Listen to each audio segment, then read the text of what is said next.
Hey there, and welcome to the Ingles table. I'm Marc Ryan, and this is my wife, Angela Ryan, and today we are preparing our gluten-free gingerbread bundt cake. I got everything I need from our local Ingles, so let us get started. So we're gonna start off, we have our dry ingredients here all mixed for you. So we got our flour and spices.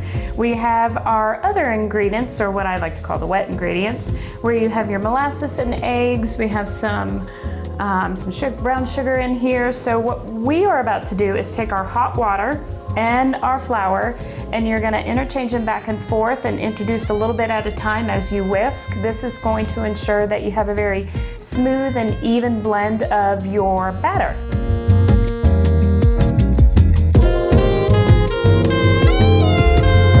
So what I like with Ingles is they have a lot of options for 1-to-1 ratios for your gluten-free flour.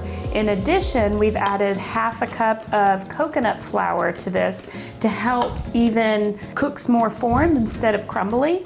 So with those two, it makes it a nice texture when you're trying to cook gluten-free. So we got the all-purpose gluten-free flour in there. We have the coconut flour in there. We have some eggs in here. We have some molasses in here. Okay. And then, let's add some more and just keep stirring.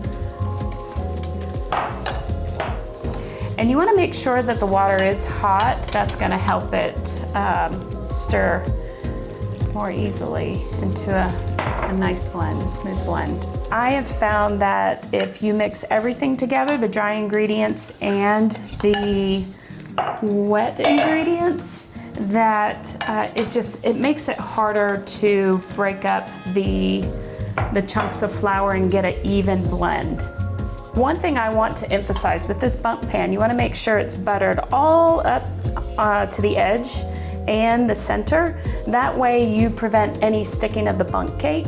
If you don't butter it pretty evenly and high up on the edges, you're gonna have the bundt cake stick. So then when you actually flip it over to remove it, you'll get chunks of the cake missing. So it's gonna give you a nice smooth bundt cake. So we're gonna place that there.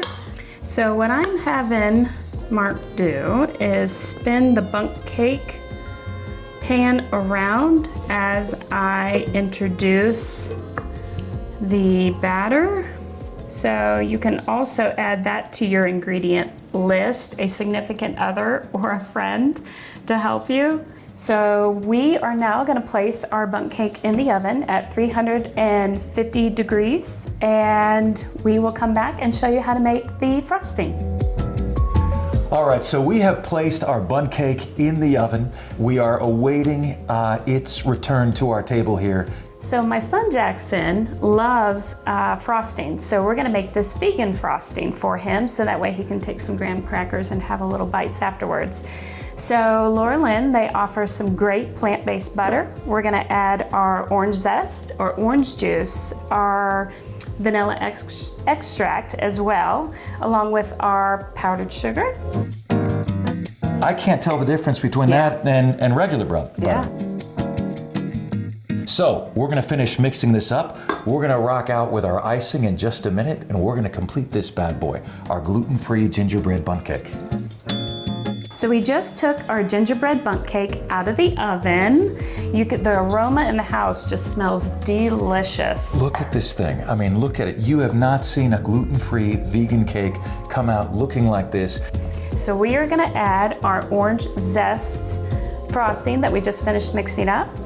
And we are gonna just place a layer up on the top of this bundt cake. And while Angela's doing that, I'm going to dunk some cranberries in some sugar that we have here. And this is, again, one of the things that your kids can do with you. It's a lot of fun. You tell them, roll the cranberries around in the sugar, make sure they are covered with the sugar, and they come out looking like candy that you would get at the store. So you want to top those cranberries? Now the fun part, and your kids are gonna love this. You got the sugar-coated cranberries that we had frozen. The freezing of the cranberries allows the sugar to stick to it beautifully. So you don't really need to fudge anything when it comes to this. You just keep them in the freezer. That allows the sugar to stick to them beautifully. Enough of our cranberries to give it some flavor with our orange zest frosting. And here you go, the gingerbread bundt cake.